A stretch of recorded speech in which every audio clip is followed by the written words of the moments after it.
Hello and नमस्कार साथियों। आप देख रहे हैं सम्राट लीगल एसोसिएट्स। मैं हूं आपके साथ वीके कुशवाहा एडवोकेट, जिला एवं सत्र न्यायालय कलेक्ट्रेट परिसर हरदोई। साथियों, भारतीय न्याय संहिता 2023 की एमसीक्यू सीरीज लेकर आपके बीच हाजिर हूं। यूपी एपीओ, यूपी पीसीएसए, एआईबी और सभी राज्यों की प्रतियोगी परीक्षाओं में जो लॉ से रिलेटेड हैं या जुडिशरी से रिलेटेड हैं, सभी में भारतीय न्याय संहिता का रोल रहता है। या फिर प्रैक्टिस के दौरान क्रिमिनल वकालत का हो, इसका रोल बहुत ही अहम है। आइए शुरुआत करते हैं क्वेश्चन नंबर 1 से। पहला हमारा क्वेश्चन है कि बीएनएस की धारा 100 में किसे परिभाषित किया गया है। ऑप्शन ए है हत्या, बी ऑप्शन है आपराधिक मानववध, सी ऑप्शन है उपेक्षा द्वारा मृत्यु और चौथा ऑप्शन डी है हमला। तो इसका सही जो आंसर है वो है बी, आपराधिक मानववध। आपराधिक मानववध को धारा 100 में परिभाषित किया गया है और हत्या को जो है 101 हत्या को 101 में परिभाषित किया गया है और उपेक्षा द्वारा मृत्यु और उसके लिए दंड की व्यवस्था 106 में की गई है और हमला जो है, हमले को परिभाषित किया गया है 130 में। हमले को परिभाषित किया गया है 130 में।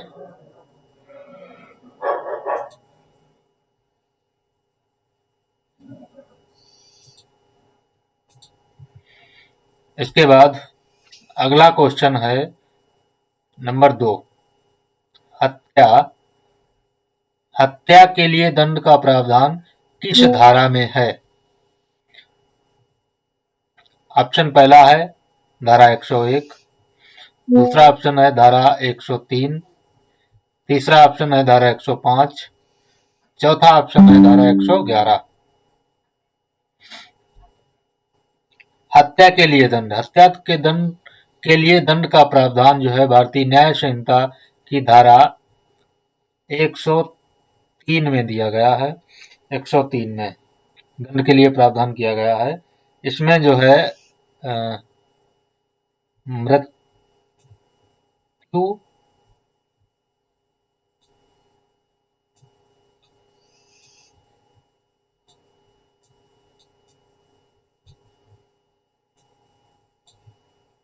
या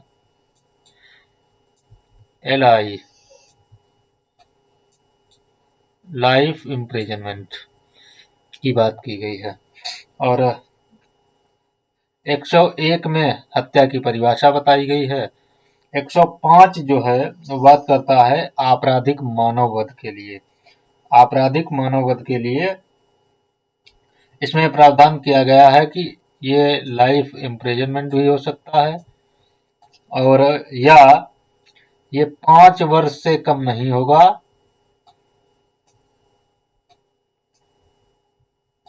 5 से कम नहीं होगा और 10 वर्ष तक,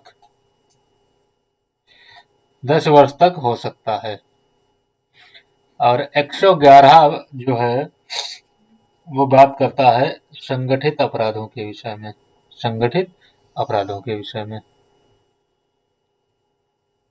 अगला क्वेश्चन है 3, उपेक्षा द्वारा मृत्यु, डेथ बाय नेग्लिजेंसी से संबंधित धारा 106 में सजा का प्रावधान कितना है। उपेक्षा द्वारा मृत्यु, ये क्वेश्चन धारा 106 से रिलेटेड है, 106 की उपधारा 1 से। इसका ऑप्शन है ए, 5 वर्ष। उपेक्षा द्वारा मृत्यु से संबंधित धारा 106(1) में सजा का प्रावधान जो है 5 वर्ष और जुर्माना किया गया है। अगला क्वेश्चन है 4 है हिट एंड रन के मामलों के लिए विशेष प्रावधान किस धारा में है? हिट एंड रन केस जब ये अधिनियम लागू हुआ उस समय ये जो है इसका सेक्शन बहुत ही चर्चा में रहा। इस सेक्शन के लिए पूरे देश के ड्राइवरों के द्वारा हड़ताल भी की गई थी, जो कई दिनों तक चली, जिसके बाद सरकार ने इस प्रावधान को जब लागू किया गया तो धारा 106 सबसेक्शन 2 को छोड़कर बाकी अधिनियम को लागू किया। अभी धारा 106 सबसेक्शन 2 जो है लागू नहीं है। इसमें ये प्रावधान है कि अगर किसी व्यक्ति के द्वारा कोई व्यक्ति किसी व्यक्ति के टक्कर मार देता है और भाग जाता है बिना संबंधित पुलिस थाने की पुलिस को या मजिस्ट्रेट को सूचना दिए बिना अगर भाग जाता है तो उस पर धारा 106 सबसेक्शन 2 लागू होगा। टक्कर मार के भाग जाता है और उस व्यक्ति की डेथ या इंजरी कारित हो जाती है। इसके बाद जो है धारा 107 जो है बताती है कि कोई बालक या कोई पागल व्यक्ति है उसको आत्महत्या के लिए उकसाने के संबंध में है। इसमें सजा जो है 10 वर्ष की सजा का प्रावधान किया गया है। 108 जो है आत्महत्या के दुष्प्रेरण के संबंध में है। इसमें भी 10 वर्ष की सजा के बारे में प्रावधान किया गया है। ये क्वेश्चन नंबर 5 हो चुका है ऊपर ही, चौथा ऑप्शन है डी। आत्महत्या का दुष्प्रेरण अबेटमेंट ऑफ सुसाइड किस धारा के तहत दंडनीय है? अभी हम इसके बारे में चर्चा कर चुके हैं। धारा 108 सजा 10 वर्ष। अगला क्वेश्चन है 6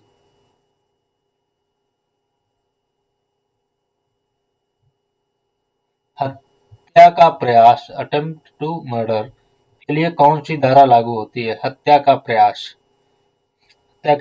का ऑप्शन नंबर है सी, धारा 109। धारा 109 6 में ऑप्शन नंबर है सी 109।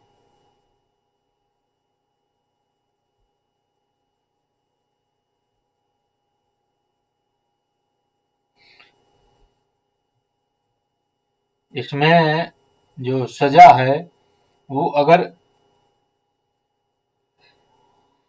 10 वर्ष तक की सजा दी गई है, 10 वर्ष की सजा का प्रावधान किया गया है। कब कोई व्यक्ति अगर अटेम्प्ट टू मर्डर करता है कि जानबूझकर किसी ऐसी चीज से जो उस पर वार करता है जिससे उसकी मृत्यु कारित होना संभाव्य है तो अटेम्प्ट टू मर्डर होगा, किस श्रेणी में आएगा? उसमें 10 वर्ष तक की सजा का प्रावधान है। अगर उस व्यक्ति के द्वारा अगर उसमें इंजरी कारित हो जाती है तो लाइफ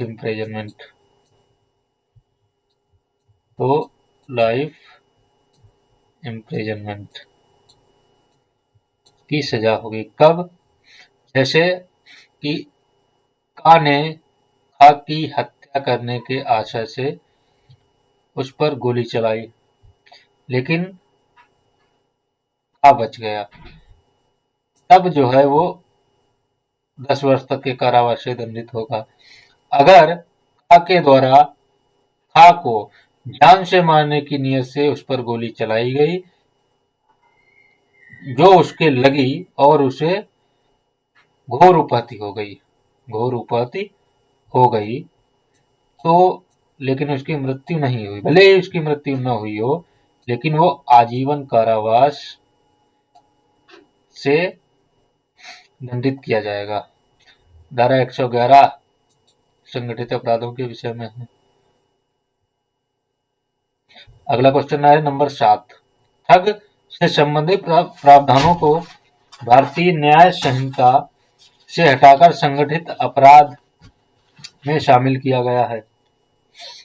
हत्या सहित डकैती अब किस श्रेणी में है? हत्या सहित डकैती, इसका ऑप्शन नंबर है सी। हत्या सहित डकैती जो है धारा 310, धारा 310 के सब सेक्शन 3 में है। इसमें मृत्यु या आजीवन कारावास या जो है 10 वर्ष से कम का नहीं होगा। अगला क्वेश्चन है 8। संगठित अपराध की नई परिभाषा किस धारा में दी गई है? संगठित अपराध की परिभाषा जो है धारा 111 में दी गई है। धारा 12 में छोटे संगठित अपराध बताए गए हैं। कौन से? छोटे संगठित अपराध, छोटे संगठित अपराध। छोटे संगठित अपराध के अंतर्गत आते हैं जैसे पॉकेट मारना, चोरी करना, प्रश्न पत्रों आदि का विक्रय करना इत्यादि। ये सब छोटे संगठित अपराधों के अंतर्गत आते हैं। 113 में आतंकवादी कृत्य के बारे में बताया गया है। अगला क्वेश्चन 9। आतंकवादी कृत्य को बीएनएस की किस धारा में परिभाषित किया गया है? 113 अभी ऊपर बताया जा चुका है। 113 बीएनएस की धारा 113। छोटे संगठित अपराध पिटी ऑर्गेनाइज्ड क्राइम के लिए दंड किस धारा में है? क्वेश्चन नंबर जो है 10।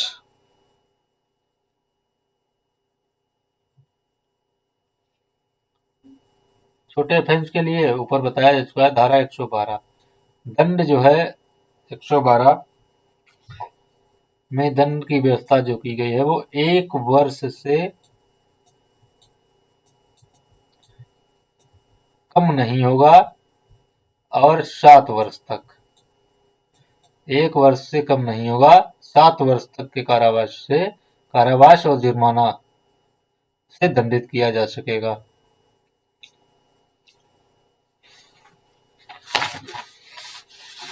उसके बाद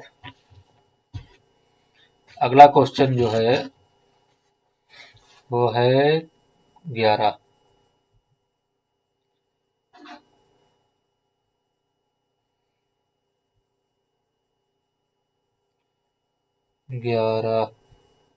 स्वेच्छा से उपहति कारित करना, वॉलंटरी कशिंग हर्ट, किस धारा में है? स्वेच्छा उपहत कारित करना, स्वेच्छा उपहत कारित करना धारा 115 से रिलेटेड है। 114 जो है ये में जो है परिभाषा दी गई है उपहत की का है, उपहत की परिभाषा दी गई है। उपहत की परिभाषा 114 में दी गई है। और 116 बात करता है घोर उपहत की। 116 जो बात करता है घोर उपहत यानी कि ग्रीवियस हर्ट, घोर उपहत के बारे में।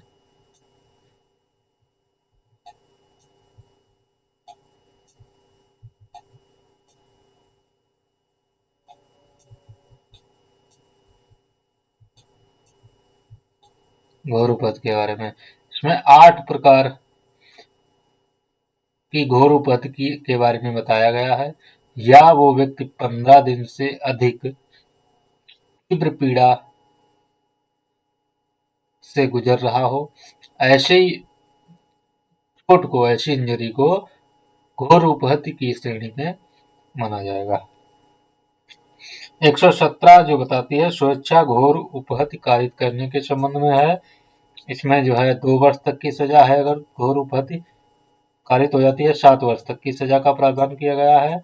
अगर इससे कोई स्थायी विकलांगता होती है तो सजा 10 वर्ष से जो है कम नहीं होगी, आजीवन तक हो जाएगी, आजीवन तक, आजीवन तक। गंभीर उपहत्य के लिए दंड का प्रावधान किस धारा में है? गंभीर उपहत्य यानी कि ग्रीवियस हर्ट, ग्रीवियस हर्ट अभी ऊपर हम पढ़ चुके हैं, धारा 117।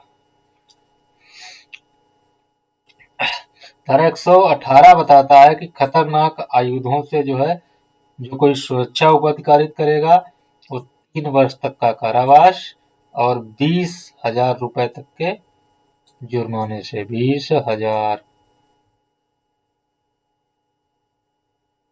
20,000 रुपए तक के फाइन से जो है दंडित किया जा सकेगा। अगर अगर अगर अगर इसमें स्वेच्छा उपहत्य कारित करता है, अगर स्वेच्छा घोर उपहत्य कारित करता है तो इसमें आजीवन कारावास भी हो सकता है, यानी कि एलआई भी हो सकती है, और सजा जो 1 वर्ष से कम नहीं होगी और 10 वर्ष तक हो सकता है। 119 बताता है कि संपत्ति उद्धापित करने के लिए जो है उपहत्य और घोर उपहत्य कारित करने के विषय में है। 120 जो है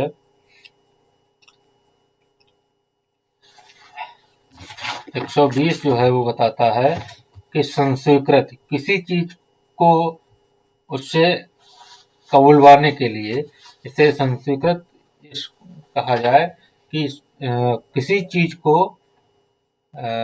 लेने के लिए या दिलाने के लिए, वचन देने के लिए संस्वीकृत कराने के लिए घोर उपहत्य या घोर उपहत्य कारित की जाए। इसके तहत जो है अगर स्वेच्छा उपहत्य कारित होती है तो 7 वर्ष तक की सजा का प्रावधान है 120 सब सेक्शन 1 में। अगर स्वेच्छा घोर उपहत्य कारित करता है तो 10 वर्ष तक की सजा का प्रावधान किया गया है। अगला क्वेश्चन नंबर है 13। क्वेश्चन नंबर 13 है खतरनाक हथियारों से स्वेच्छा से गंभीर उपहत्य कारित करने पर अधिकतम सजा क्या है? ऑप्शन नंबर ए है 7 वर्ष, बी है 10 वर्ष, सी है आजीवन कारावास और डी कहता है मृत्यु दंड। खतरनाक आयुधों से जो है स्वेच्छा घोर उपहत्य कारित करने के संबंध में अभी हमने बताया है 118 में। उपहत्य कारित करने के लिए 3 वर्ष की है और 20,000 जुर्माना, और अगर घोर उपहत्य कारित होती है, गंभीर उपहत्य कारित होती है तो आजीवन कारावास, अधिकतम सजा जो है आजीवन कारावास तक है और 1 वर्ष से या फिर 1 वर्ष से कम नहीं होगी और 10 वर्ष तक हो सकती है। अगला क्वेश्चन नंबर है 14। किसी लोक सेवक को उसके कर्तव्य से रोकने के लिए उपहत्य कारित करना किस धारा में है? उपहत्य कारित करना किस धारा में है? Question number 14। ऑप्शन ए है 121, धारा 122, धारा 130, धारा 132। इसका सही जो ऑप्शन है वो क्वेश्चन नंबर 14 का ऑप्शन नंबर ए है, धारा 121। धारा 121 में जो बताया गया है कि अगर कोई लोक सेवक है उसको उसके कर्तव्य से रोकने के लिए कोई उपहत्य कारित करता है, घोर उपहत्य नहीं, उपहत्य कारित करता है, तो ऐसा व्यक्ति 5 वर्ष तक के कारावास से दंडित किया जा सकेगा। 5 वर्ष था 5 ईयर, 5 ईयर तक के कारावास से दंडित किया जाएगा। अगर उपहत्य घोर उपहत्य हो जाती है, ग्रीवियस हर्ट हो जाती है, ग्रीवियस हर्ट होती है तो 1 वर्ष से जो है कम नहीं और 10 वर्ष तक।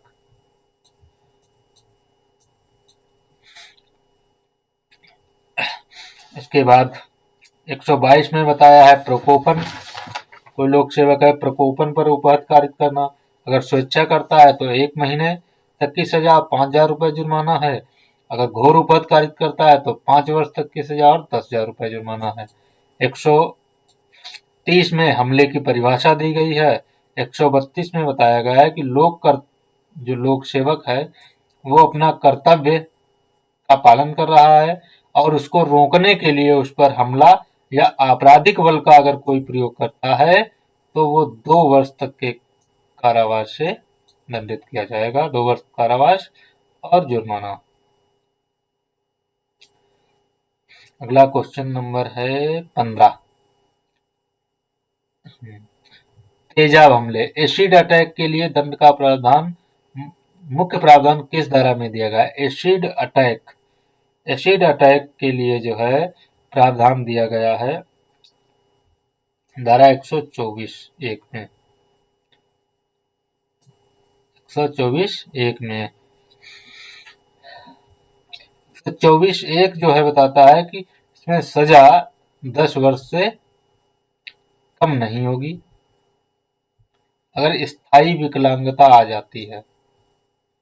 अगर एसिड अटैक होने से जो विक्टिम है, जो पीड़ित है, उसको स्थायी विकलांगता हो जाती है तो उसकी सजा 10 वर्ष से कम नहीं होगी और वो लाइफ इम्प्रिजनमेंट तक हो सकता है। अगर उसको घोर उपहत कारित होती है, सबसेक्शन 2 में बताया गया है, घोर उपहत कारित होती है तो 5 से कम नहीं होगी, 5 से कम नहीं होगी और 7 वर्ष तक हो सकती है। 5 से कम नहीं होगी, 7 वर्ष तक हो सकती है। 125 जो बताता है, 125 कहता है कि किसी जो व्यक्तियों का जो है जीवन संकटापन्न करना, कोई ऐसा कार्य करना जिससे कि व्यक्ति का जीवन संकट में पड़ जाए। ये धारा जब लगती है जब उपेक्षा और उतावलेपन से वाहन चलाता है ड्राइवर, उससे कोई एक्सीडेंट वगैरह होता है, तब ये धारा लगाई जाती है धारा 281 के साथ। धारा 281 के साथ इस धारा 125 का प्रयोग किया जाता है।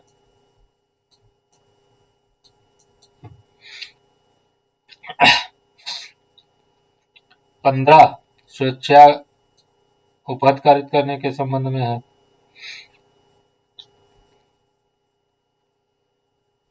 अगला क्वेश्चन नंबर है 16। तेजाब फेंकने के प्रयास के लिए सजा किस धारा में दी गई है? सजा तेजाब फेंकने के लिए है 16, ऑप्शन नंबर 124(1) ना, इससे तो स्थायी विकलांगता वगैरह हो जाती है, इसके संबंध में है 124(2), दो में से एक ही होना है, तो इसका आंसर नंबर सही है बी। 124 में बताया गया है कि तेजाब फेंकने से घोर उपहति होना या तेजाब फेंकने का प्रयत्न करना, इस धारा के तहत इसे दंडनीय बनाया गया है। इसमें जो है अधिकतम सजा 5 वर्ष से कम नहीं होगी और 7 वर्ष तक है। ऊपर हम बता चुके हैं 5 वर्ष से कम नहीं होगी, 7 वर्ष तक है और जुर्माना भी होगा। जुर्माना इतना होगा जो पीड़िता के लिए उचित हो, युक्त हो। कार्य जिससे दूसरों का जीवन या व्यक्तिगत सुरक्षा खतरे में पड़े, किस धारा में है? अभी बता चुके हैं ऊपर। क्वेश्चन नंबर 17 ऑप्शन है धारा 125, बी ऑप्शन है 126, सी ऑप्शन है 127, डी ऑप्शन है 128। इसका सही आंसर है ए। ऊपर हम बता चुके हैं कि किसी व्यक्ति के द्वारा कोई ऐसा कार्य करना जिससे किसी व्यक्ति का जीवन खतरे में पड़ जाए, धारा 125 के अंतर्गत है। इसमें आ और खा करके 2 दिए गए हैं। 125 में जो है वो 3 माह का कारावास और 2500 रुपए जुर्माने की बात करता है। इसका खंड का जो है वो कहता है कि 6 माह तक का कारावास, अगर उसकी उससे होगा तो 6 माह तक का कारावास।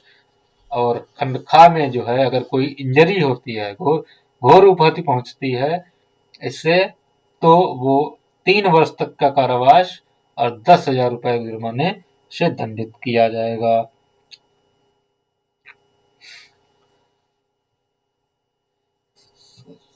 फिर है 126। 126 धारा 126 जो है सदोष अवरोध की बात करती है। सदोष अवरोध अगर कोई करेगा तो 1 माह तक का कारावास और जो है 5,000 रुपए तक के जुर्माने से दंडित किया जाएगा। ये सदोष परिरोध के संबंध में है। ये बल की परिभाषा की बात करती है। गलत अवरोध। अवरोध और परिरोध में अंतर है। अवरोध का मतलब है जैसे ये रास्ता है और किसी व्यक्ति के द्वारा आपका ये रास्ता रोक दिया गया है, तो ये अवरोध की श्रेणी में आएगा। और परिरोध का मतलब है कि एक ये मकान है, इसके चारों तरफ दीवारें हैं, यहाँ पर गेट है, एक व्यक्ति को अंदर बंद कर दिया गया है और बाहर पहरेदार लगा दिए गए हैं और उनको ये आदेश दिया गया है कि अगर ये व्यक्ति बाहर निकले तो इसको गोली मार देना। तो ये परिरोध की श्रेणी में आएगा। परिरोध मतलब जो चारों तरफ से घिरा हुआ हो, और अवरोध मतलब उसका रास्ता रोका गया हो। धारा 118 अवरोध की बात करता है। तो अवरोध जो है किसमें डिफाइन किया गया है, अभी ऊपर बता चुके हैं। परिभाषा 126 एक में दी गई है, सजा 126 में दी गई है। अगला क्वेश्चन नंबर है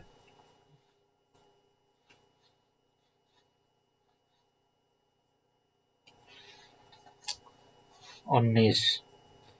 गलत परिरोध के लिए दंड किस धारा में दिया गया है? इसके लिए ऊपर अभी बताया इसका है, इसका ऑप्शन है ए 126, बी है 127, सी है 128 और डी है 130। तो इसका जो सही ऑप्शन है वो है 127।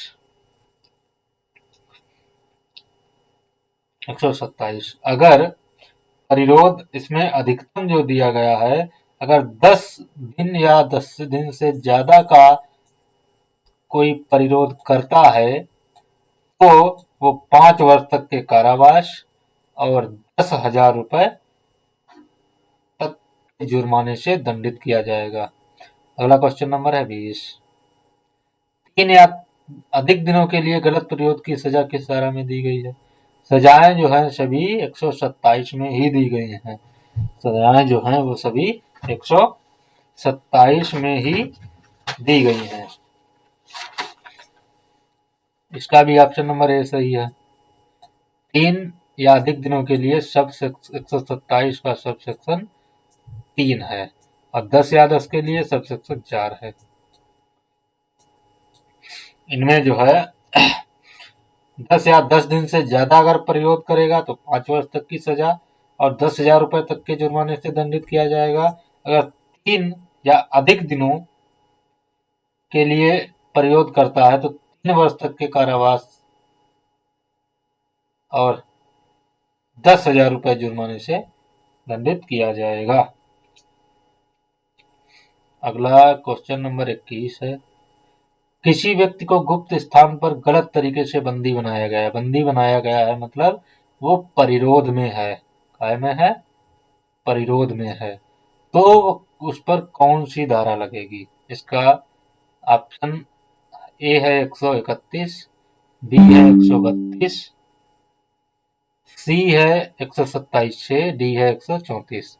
इसका सही आंसर है 127 6। 127 6 यानी कि किसी व्यक्ति को ऐसी जगह परिरोध में रखना जहां वो अपने नाते रिश्तेदारों से न मिल पाए या लोक सेवकों का पहुंच पाना मुश्किल हो। अगला क्वेश्चन नंबर है 22। बल को किस धारा में परिभाषित किया गया है? फोर्स को जो है किस धारा में परिभाषित किया गया है? इसका ऑप्शन पहला है 131, 132, 133 या डी ऑप्शन है 128। तो इसका सही जवाब है डी। धारा 128 में जो है बल को परिभाषित किया गया है। अगला क्वेश्चन नंबर 23, हमला। उसकी परिभाषा भी है ना, इसके किस धारा में दी गई है? हमले की परिभाषा जो है 130 में दी गई, धारा 130 में हमले की परिभाषा दी गई है।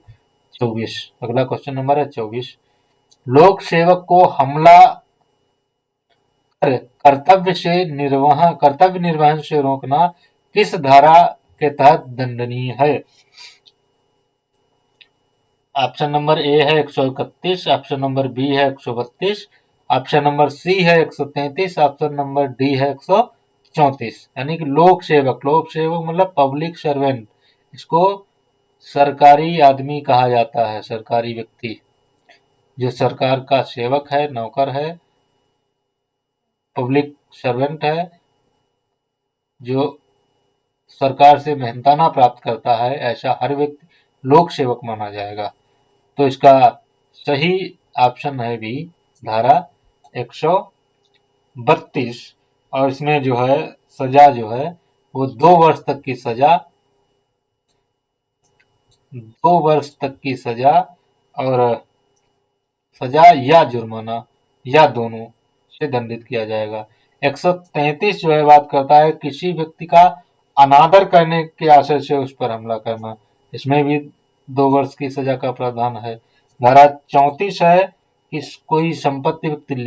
कोई व्यक्ति किसी संपत्ति को लिए जा रहा है और उस पर चोरी करने के आशय से प्रयत्न से हमला करना, इसमें भी सजा 2 वर्ष है।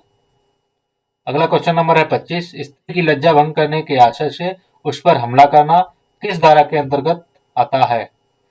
पहला ऑप्शन है धारा 74, दूसरा ऑप्शन है 131, तीसरा ऑप्शन है 135, चौथा है 136। का सही ऑप्शन है ए, धारा 74। ये चैप्टर नंबर 5 से संबंधित है, महिलाओं और बालकों से संबंधित अपराधों के विषय में। इसमें जो सजा है वो 1 वर्ष से कम की नहीं होगी, 1 वर्ष से जो है कम की नहीं होगी और 5 वर्ष तक की हो सकती है, 5 वर्ष तक की हो सकती है। अगला क्वेश्चन नंबर है 26। अगला क्वेश्चन नंबर है 26। 26 जो है कहता है व्यपहरण, किडनैपिंग को किस धारा में परिभाषित किया गया है? धारा 137। धारा 137 जो है किडनैपिंग में बताया गया है कि भारत से बाहर या विधिपूर्ण संरक्षता से या भारत से बाहर किसी व्यक्ति को ले जाना किडनैपिंग के अंतर्गत आता है। 137 एक में इसको परिभाषित किया गया है और 137 दो में इसके दंड की व्यवस्था की गई है। इसमें 7 वर्ष तक का कारावास और जुर्माना से दंडित किया जाएगा। 138 जो है अपहरण की परिभाषा बताता है। 139 बताता है कि भीख मांगने के प्रयोजन से बालकों का अपहरण या व्यपहरण करना, भीख मांगने के प्रयोजन से बालकों का अपहरण या व्यपहरण करना।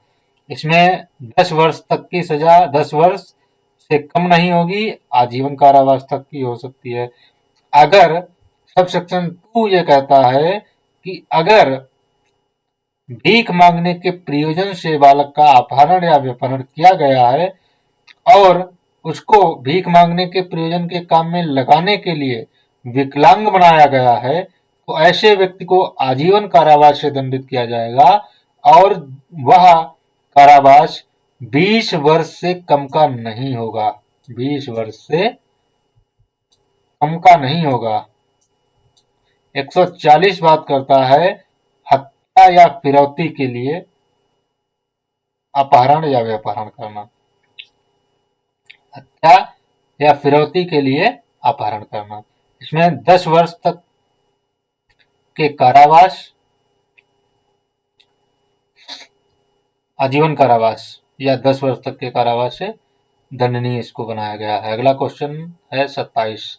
भारत से बाहर व्यापारण किस धारा के अंतर्गत आता है? भारत से बाहर व्यापारण किस धारा के अंतर्गत आता है? इसका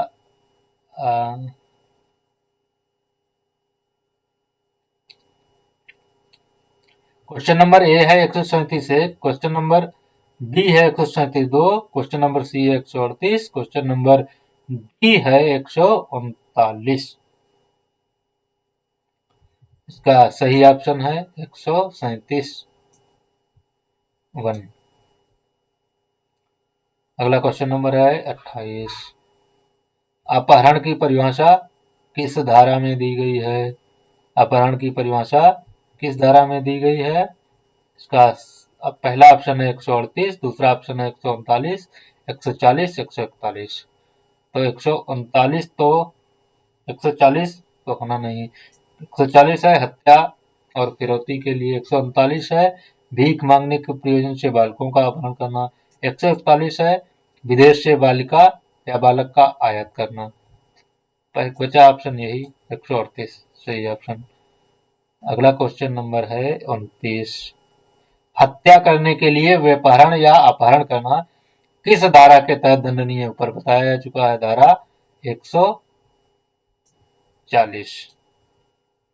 धारा 140। इसमें सजा जो है आजीवन कारावास या 10 वर्ष तक का कारावास से दंडित किया जाएगा। 142 में बताया है अगर किसी व्यक्ति का सदोष परिरोध किया गया है, अपहरण किया गया तो उसको छिपाना या सदोष परिरोध में रखना उससे दंडित संबंधित है। 143 जो है मानव के दुर्व्यापार से संबंधित है, मतलब गलत तरीके से उसका व्यापार करना। क्वेश्चन नंबर 30 है मुक्ति धन के लिए व्यापारण या अपहरण किस धारा में है? मुक्ति धन रैंसम। मुक्ति धन का मतलब इसे आप इस तरह समझ सकते हैं कि फिरौती के लिए व्यापारण या अपहरण करना किस धारा के तहत है? ऊपर हम पढ़ चुके हैं धारा 140। इसमें सजा आजीवन कारावास या 10 वर्ष तक का कारावास।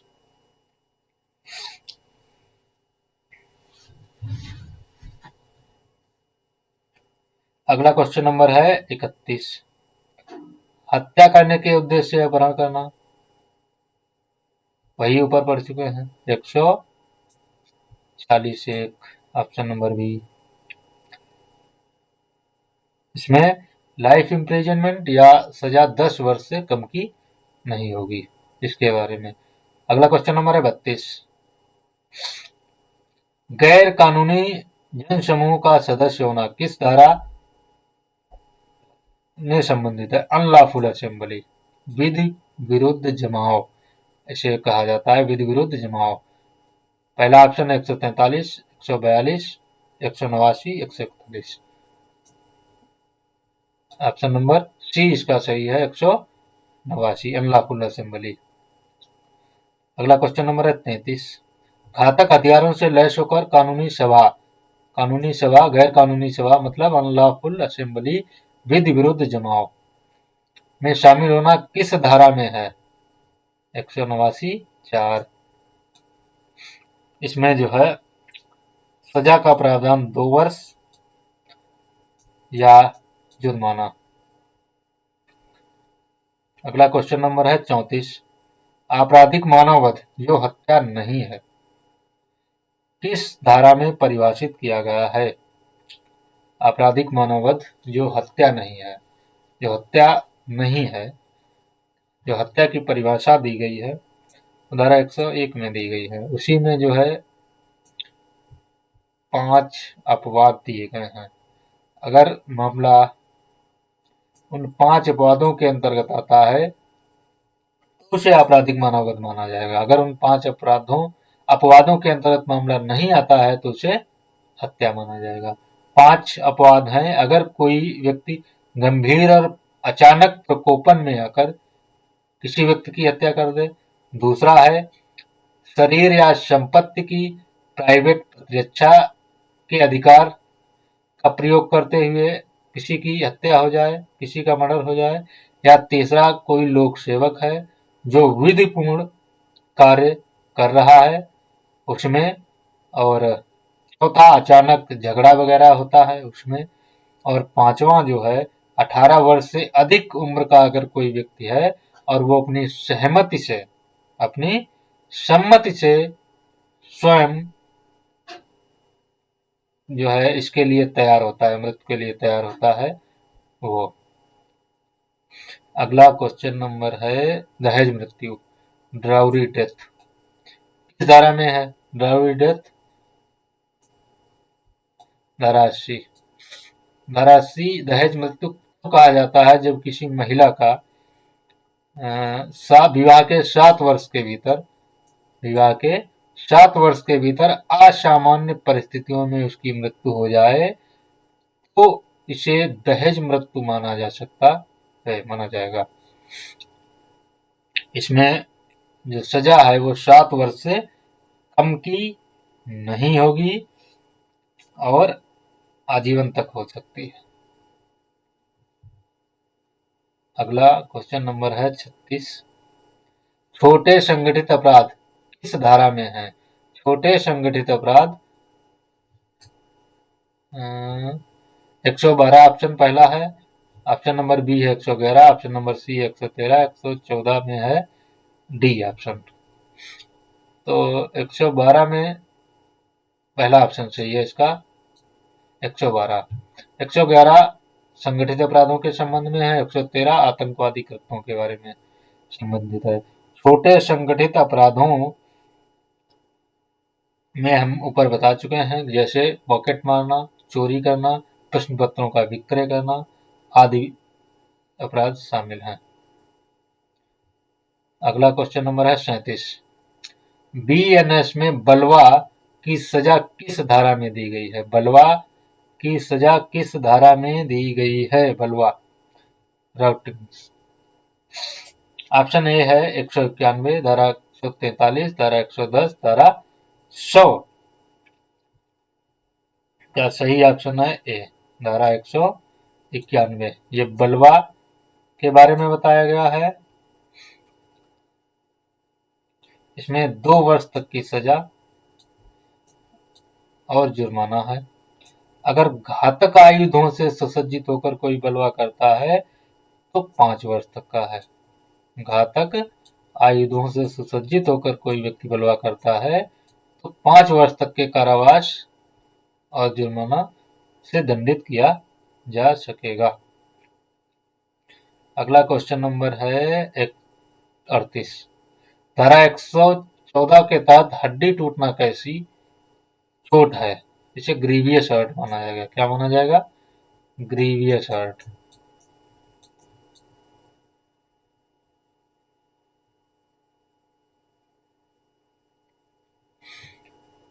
गंभीर चोट। अगला क्वेश्चन नंबर है 39। धारा 126 के उल्लंघन पर कितना जुर्माना हो सकता है? धारा 126 जो है वो सदोष अवरोध से संबंधित है। सदोष अवरोध से संबंधित है और धारा 126 का सबसेक्शन 2 जो कहता है कि अगर कोई व्यक्ति सदोष अवरोध करेगा वो 1 माह तक के कारावास और 5,000 रुपए तक के जुर्माने से दंडित किया जाएगा। Question number 40। 10 या अधिक दिनों के लिए बंधक बनाने पर सजा किस धारा में है? 10 या अधिक दिनों के लिए। ऑप्शन 128(2), 127(4), 130, 131। सही ऑप्शन इसका है बी, 127। इसमें जो 27(4) 5 वर्ष तक का कारावास, 5 वर्ष तक का कारावास और 10,000 रुपए तक का जुर्माना।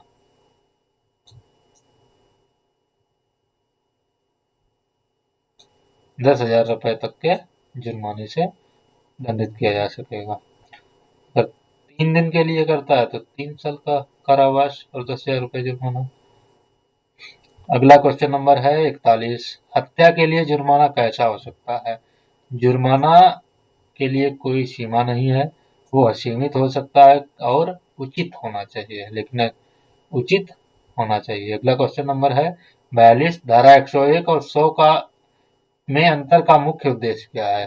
धारा 101 जो है हत्या की परिभाषा से संबंधित है। धारा 100 आपराधिक मानववध की परिभाषाओं से संबंधित है। उसमें मुख्य काम है, मुख्य जो है फैक्ट जो है वो ये है कि अपराधी का ज्ञान, नॉलेज और उसका आशय, ये मुख्य चीजें हैं। ये प्रभाव बताती हैं, ये क्लियर करेंगी कि अपराधी के द्वारा किया गया कृत्य धारा 100 के अंतर्गत आता है या धारा 101 के अंतर्गत आता है। अगला क्वेश्चन नंबर है 43। गैर कानूनी सभा का हिस्सा बनने पर अधिकतम सजा क्या होगी? गैर कानूनी सभा का मतलब है कि विधि विरुद्ध जमाव, यानी कि अनलॉफुल असेंबली। ये धारा 189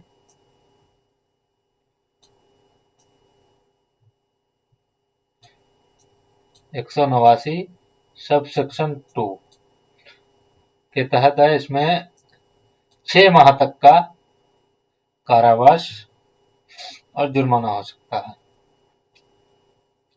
अगला क्वेश्चन नंबर है 44।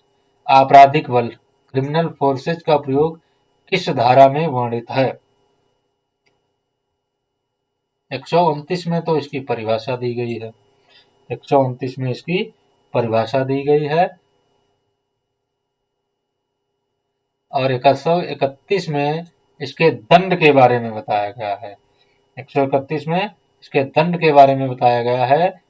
3 महीने का दंड और 1000 रुपए जुर्माना। 1000 रुपए तक का जुर्माना हो सकता है। अगला क्वेश्चन नंबर है 45। क्या अवैध कार्य करने के लिए मजबूर करना अपहरण की श्रेणी में आता है? तो सही ऑप्शन है ए। हाँ, विदेश से बालिका का आयात वगैरह करना, ये सब इसके अंतर्गत आता है। अगला क्वेश्चन नंबर है 46। 124। धारा 124 एक के तहत पीड़िता को मुआवजा कौन देता है?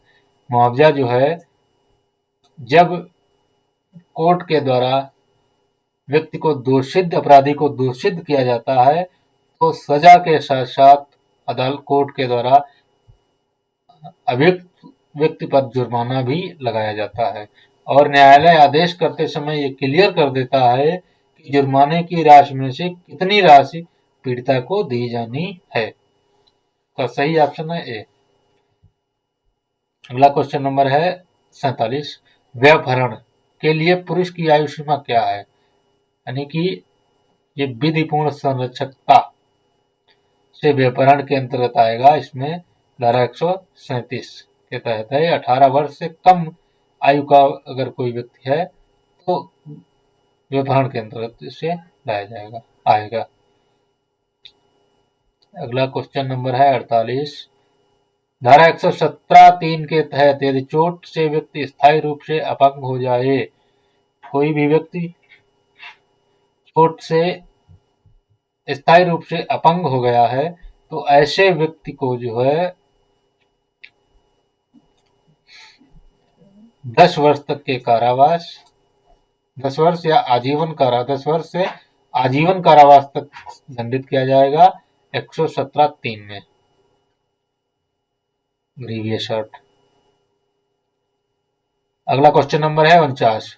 स्वेच्छा से गंभीर चोट पहुंचाने का उकसावा होने पर सजा पर क्या असर पड़ता है? ये जो क्वेश्चन है वो धारा 122 से रिलेटेड है। यानी कि स्वेच्छा से गंभीर चोट पहुंचाने का उकसावा, प्रोवोकेशन देने पर ये 122 के अंतर्गत अपवादों में आता है।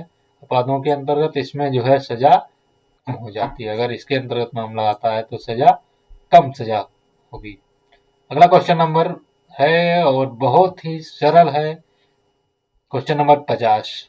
भारतीय न्याय संहिता 2023 के लागू होने की तिथि क्या है? सभी को मालूम होगा, तिथि है 1 जुलाई 2024 और धारा 106 सब सेक्शन 2 को छोड़कर।